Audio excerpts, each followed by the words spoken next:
aku angkat air dengan laki aku, tahu tak? Kau sedap je sambal hos sampai kering air tong ni.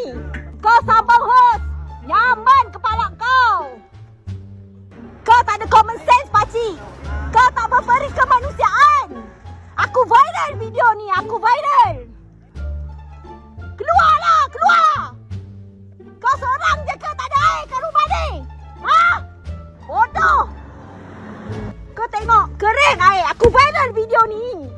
Sedap je sambung hos tu daripada sini sampai ke rumah dia.